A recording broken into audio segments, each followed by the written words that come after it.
ஆன்மீக சொந்தங்கள் அனைவருக்கும் வணக்கங்க. இன்றைக்கி நாம் நம்மளுடைய சேனலில் என்ன மாதிரியான சிறப்பான விஷயம்லாம் பார்க்க போகிறோம்னு பார்த்தீங்கன்னா, தனுசு ராசி அன்பு நேயர்கள் அனைவருக்கும் பிப்ரவரி மாதம் 1ஆம் தேதி மிகப்பெரிய பௌர்ணமியானது நடக்குது. இந்த பௌர்ணமி அப்படிங்கிறது உங்களுக்கு என்ன விதமான மேன்மையை தரப்போகுது, என்ன விஷயத்தில் ஜாக்கிரதையாக இருக்க சொல்லியிருக்கு, அது மட்டும் இல்லாமல் ஜோதிட ரீதியாக உங்களுக்கு என்னென்ன விதமான பலன்கள் கணிக்கப்பட்டிருக்கு அப்படிங்கிறத பற்றி தான் நான் இன்றைக்கி இந்த வீடியோ பதிவின் மூலியமாக தெளிவாக உங்கள்கிட்ட ஷேர் பண்ணிக்க போகிறேன்.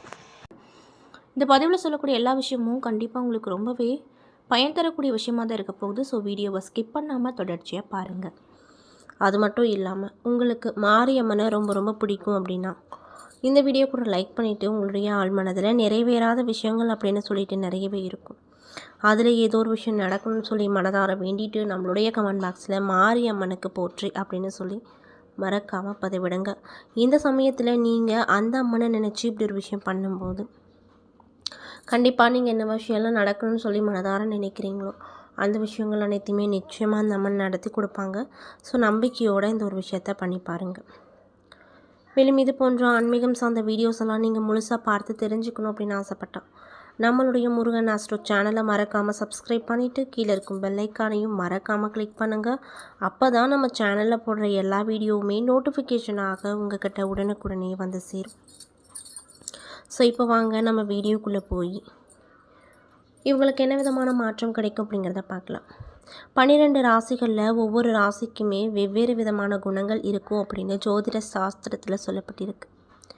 12 ராசிகளின் குணநலன்களை பற்றி ஜோதிடர்களும் சொல்லியிருக்காங்க. அந்த வகையில் இந்த தனுசு ராசிக்காரர்களுடைய குணங்களை பற்றி ஃபஸ்ட்டு பார்க்கலாம். தனுசு ராசிக்காரங்க சிறந்த ஆன்மீகவாதி அப்படின்னே சொல்லலாம். அது மட்டும் இல்லாமல் தங்களுக்கு மேலே ஒரு சக்தி இருப்பதில் ஆழ்ந்த நம்பிக்கை கொண்டிருப்பாங்க. இதனாலேயே இவங்களுக்கு ஆன்மீகத்தில் அதிக ஈடுபாடு இருக்கும். தனுசு ராசிக்காரங்க சாஸ்திர சம்பிரதாயங்களில் மிகுந்த நம்பிக்கை பெற்றவங்களாக இருப்பாங்க. முன்னோர்கள் சொன்ன வார்த்தைகளை கடைபிடிப்பாங்க. வீட்டின் மூத்தவர்கள் சொல்லும் சொற்களை கேட்டு அதன்படி தான் நடப்பாங்களாம். தனுசு ராசிக்காரங்களை பொறுத்த வரைக்கும் அடுத்தவங்களுக்கு உதவுவதில் மிகுந்த ஆர்வமாக அதிகமாக இருப்பாங்க. அதாவது எப்படாப்பா யாராவது நம்மக்கிட்ட உதவி கேட்பாங்க அப்படின்னு வெயிட் பண்ணிகிட்டு இருக்கக்கூடிய ஒரு ராசின்னு எடுத்துக்கிட்டால் அது இந்த தனுசு ராசி தான். குருவின் ஆதிக்கத்தில் பிறந்த தனுசு மீனம் ராசிக்காரங்க இருவருமே ஊருக்காக உழைத்து விட்டு வீட்டில் உள்ளவங்க கிட்ட நற்பெயர் எடுக்கவே மாட்டாங்க. எல்லோரும் நல்லவரே என நம்பி ஏமாந்துருவாங்க. அப்படியே ஏமாந்தாலும் ஆத்திரப்பட மாட்டாங்க. பணம் வேண்டுமா புகழ் வேண்டுமா அப்படின்னு நீங்கள் அவங்கக்கிட்ட கேட்டிங்கன்னா புகழ் தான் வேணும் அப்படின்னு யோசிக்காமல் இந்த தனுசு ராசிக்காரங்க பட்டுன்னு சொல்லிடுவாங்க. தான் சம்பாதிக்கும் பணத்தில் ஒரு பகுதியை தானமாக வழங்குவாங்க. மஞ்சள் அப்படிங்கிறது இவங்களுக்கு ஏற்ற நிறமாக சொல்லப்படுது. வங்கித்துறை, ஆன்மீகம், கோயில் ஆசிரியர் பணி ஆகியவையில் ஈடுபட்டு புகழ் பெறுவாங்க. இவங்க வணங்க வேண்டிய தெய்வம் யாருன்னு பார்த்தீங்கன்னா தட்சிணாமூர்த்தி மற்றும் சிவபெருமான்.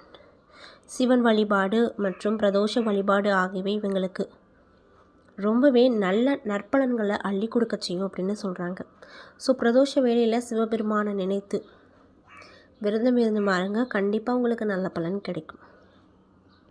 மேலும் தூரதேச பயணங்களில் அதிகமாக ஆர்வம் கொண்டிருக்கக்கூடிய நபர்களாக அவங்க இருப்பாங்க. கோயில் குளங்களுக்கு தீர்த்த யாத்திரைகளை அடிக்கடி செய்வாங்க அப்படின்னும் சொல்லப்படுது. இப்படிப்பட்ட அன்பு நேயர்களுக்கு இந்த காலகட்டம் என்ன விதமான மாற்றத்தை தரப்போகுது, என்ன விஷயத்தில் கவனமாக இருக்கணும், முக்கியமாக என்ன விஷயம் பண்ணணும் பண்ணக்கூடாது, ஆக மொத்தத்தில் இந்த ஜனவரி மாதம் உங்களுக்கு என்னென்ன விதமான மேன்மைகளை தரக்கூடிய மாதமாக இருக்க போகுது அப்படிங்கிறத பற்றி தான் நான் இந்த பதிவில் உங்கள்கிட்ட சொல்ல போகிறேன். இந்த பதிவில் சொல்லக்கூடிய ஒவ்வொரு விஷயங்களுமே இந்த தனுசு ராசிக்காரங்களுக்கு ரொம்பவே பயன் தரக்கூடிய விஷயமாக தான் இருக்க போகுது. ஸோ வீடியோவை ஸ்கிப் பண்ணாமல் தொடர்ச்சியாக பாருங்கள். அது மட்டும் இல்லாமல் இந்த பதிவை தனுசு ராசிக்காரங்க பார்க்குறீங்க அப்படின்னா நான் சொன்ன விஷயம்லாம் உங்களுக்கு கரெக்டாக இருந்துச்சுன்னா நம்மளுடைய கமெண்ட் பாக்ஸில் கரெக்டுன்னு சொல்லி மறக்காமல் பதிவிடுங்க. ஸோ இப்போ வாங்க நம்ம வீடியோக்குள்ளே போகலாம். மார்கழி மாத கிரக நிலைகளை ஆராய்ந்து பார்க்கும்போது இந்த ஜனவரி மாதம் அப்படிங்கிறது உங்களுக்கு எப்படி இருக்க போகுதுன்னு பார்த்தீங்கன்னா, மாத தொடக்கத்தில் உங்களுடைய ராசிநாதன் குரு அஷ்டமத்தில் உச்சம் பெற்று சஞ்சரிக்க போகிறார். இதனால் உங்களுக்கு என்ன விதமான மாற்றம் கிடைக்கும்னு பார்த்தீங்கன்னா, மாத தொடக்கத்தில் மனக்குழப்பங்கள் கொஞ்சம் அதிகமாக இருக்கும். எதையும் திட்டம் போட்டு செய்யவே முடியாது.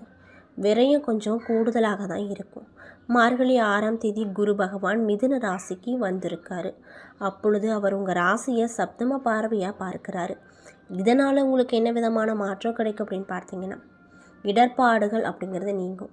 இனிய பலன்கள் நிறைய நடக்கும். தொழில் ரீதியாக எடுத்துக்கிட்டோன்னா புதிய புதிய முயற்சிகளில் வெற்றி அப்படிங்கிறது கிடைக்கும். இதனால் சந்தோஷமாக இருப்பீங்க. மார்கழி மாதம் 6ஆம் தேதி மிதுன ராசிக்கு குரு வரப்போகிறார்.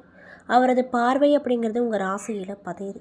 பொதுவாகவே குரு பகவான் இருக்கும் இடத்தை விட பார்க்கும் இடத்திற்கு பலன் அதிகமாக கிடைக்கும் அப்படின்னு ஜோதிட சாஸ்திரத்தில் சொல்லப்பட்டிருக்கு. அதன் அடிப்படையில் குருவின் பார்வையால் குழப்பங்கள் அப்படிங்கிறது உங்களுக்கு இருக்காது. குதூகலம் அதிகரிக்கும். இழப்புகளை ஈடு செய்ய நீங்கள் எடுத்திருக்கக்கூடிய எல்லா முயற்சியிலுமே வெற்றி வாகை அப்படிங்கிறது உங்களுக்கு தான் கிடைக்கும். அதில் எந்த ஒரு மாற்று கருத்தும் இல்லை அப்படின்னு சொல்லப்படுது. உழைப்புக்கேற்ற பலன் கிடைப்பதோடு மட்டும் இல்லாமல் உதிரிய வருமானமும் உங்களுக்கு கிடைக்கும். கல்யாண முயற்சி ஏதாவது எடுத்துகிட்ருக்கீங்கன்னா அதில் பலன் கிடைக்கும்.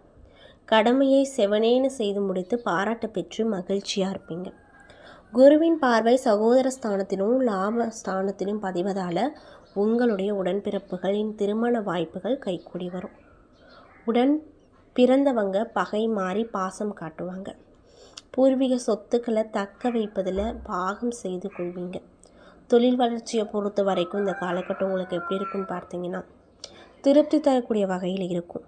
பெற்றோரின் மணி விழாக்கள், முத்து விழாக்கள் போன்ற விழாக்களை நடத்தும் யோகம் இன்னும் சிலருக்கு வாய்க்க பெற்றிருக்கு. இதுவரை விலகிக் கொள்வதாக சொல்லி அச்சுறுத்தும் பங்குதாரர்கள் இப்பொழுது தொழிலில் நீடிப்பதாக சொல்லி மகிழ்ச்சியை கொடுப்பாங்க. புகழ்பெற்ற புராதன கோவிலுக்கு சென்று வழிபட்டு வரக்கூடிய எண்ணம் இந்த காலகட்டத்தில் நடக்கும். மேலும் மார்கழி மாதம் 7ஆம் தேதி தனுசு ராசிக்கு சுக்கிரன் சென்றிருக்காரு. உங்கள் ராசிக்கு 6 மற்றும் 11 ஆகிய இடங்களுக்கு அதிபதி தான் சுக்கிரன். அவர் உங்கள் ராசிக்கு வரும் இந்த நேரத்தில் உத்தியோகம் நல்ல முன்னேற்றத்தை கொடுக்கும். கொடுக்கல் வாங்குதல் சீராகவும் சிறப்பாகவும் இருக்கும். உத்தியோகத்தில் பதவி உயர்வு வருவதற்கான சூழ்நிலைகள் உண்டாகும். பயணங்கள் பலன் தரக்கூடிய விஷயமாக அமையும். பணிபுரியும் இடத்துல விலகி கொண்ட புதிய இடத்திற்கு செல்லலாமா அப்படின்னு சிந்தித்தவர்களுக்கு இப்பொழுது நல்ல தகவல் கிடைக்கும். இந்த காலகட்டத்தில் எதிர்பாராத சில நல்ல நன்மைகளும் வந்து சேரும். இல்லை மார்கழி மாதம் 30ஆம் தேதி மகர ராசிக்கு செல்லக்கூடிய செவ்வாய் அங்கு உச்சம் பெறுறாரு. உங்கள் ராசிக்கு 5 மற்றும் 12 ஆகிய இடங்களுக்கு அதிபதி தான் செவ்வாய். விரையாதிபதி உச்சம் பெறும் இந்த நேரத்தில் விரயங்கள் கொஞ்சம் அதிகமாக இருக்கும். வீடு மாற்றம், இடமாற்றம் வரும். புதிய சொத்துக்கள் வாங்க நினைப்பீங்க. அது மட்டும் இல்லாமல் சகோதரர் அனுசரிப்பு சற்று குறையும். உடன்பிறப்புகள் ஒத்துழைப்பு அப்படிங்கிறது திருப்தி தராத வகையில் இருக்கும். சேமிப்பு கரையும் நேரமாக இந்த காலகட்டம் இந்த தனுசு ராசிக்காரங்களுக்கு அமைஞ்சிருப்பதால் சேமிப்புகளுக்கு, பணம் சார்ந்த விஷயத்துக்கு நீங்கள் ரொம்பவே முக்கியத்துவம் கண்டிப்பாக கொடுக்கணும் அப்படின்னு சொல்லப்படுது. மேலும் பொது வாழ்வில் ஈடுபட்டு இருக்கக்கூடியவங்களுக்கு எடுத்த முயற்சியில் வெற்றி கிடைக்கும். வியாபாரம் மற்றும் தொழில் செய்பவர்களுக்கு வேண்டிய உதவிகள் எல்லாமே கிடைக்கக்கூடிய யோக காலகட்டமாக இந்த தனுசு ராசிக்காரங்களுக்கு இந்த காலகட்டம் அமைஞ்சிருக்குங்க. உத்தியோகத்தில் இருக்கக்கூடியவங்களுக்கு உயர் பதவிகள் கிடைக்க வாய்ப்பு அமைஞ்சிருக்கு. கலைஞர்களுக்கு கௌரவம், அந்தஸ்து உயரும். மாணவ மாணவிகளுக்கு கல்வியில் மேன்மை கிடைக்கும். பெண்களுக்கு வரவை காட்டிலும் செலவுகள் அப்படிங்கிறது கூடுதலாக இருக்கும். அதனால் பணம் சார்ந்த விஷயத்தில் கவனமாக இருங்க. தேவையில்லாத செலவுகளை குறைச்சிக்கோங்க. வரன்கள் வாசல் தேடி வரும். ரொம்ப இதனால் மகிழ்ச்சியாக இருப்பீங்க. பணியிடத்தில் உங்களுக்கு கொடுக்கப்பட்ட வேலையை மட்டும் நீங்கள் செய்யுங்க. மற்றவங்களுடைய வேலையை நீங்கள் கலந்து செஞ்சீங்க அப்படின்னா பலவிதமான பிரச்சனைகளில் நீங்கள் மாட்டிக்கொள்ளக்கூடிய வாய்ப்புகள் அப்படிங்கிறது இந்த காலகட்டத்தில் ஏற்படக்கூடும். அப்படிங்கிறதுனால பார்த்து கவனமாக இருப்பது நல்லது அப்படின்னு வலியுறுத்தப்படுது. என்ன நண்பர்களே, இந்த பதிவுகளில் தனுசு ராசி அன்பு நேயர்கள் அனைவருக்குமே இந்த பௌர்ணமிக்கு பிறகு என்ன விதமான விஷயம் நடக்க போகுது, என்ன விஷயத்தில் கவனமாக இருக்கணும், என்னென்ன விஷயங்கள்லாம் பரிகாரங்கள் மாதிரி உங்களுக்கு சொல்லியிருக்காங்க அப்படிங்கிறத பற்றியும் தெளிவாகவும் விரிவாகவும் நான் இந்த பதிவில் உங்ககிட்ட ஷேர் பண்ணியிருப்பேன். இந்த பதிவில் சொல்லியிருக்கக்கூடிய எல்லா தகவலுமே கண்டிப்பாக உங்களுக்கு பயன் தரக்கூடிய தகவலாக தான் அமைஞ்சிருக்கும்.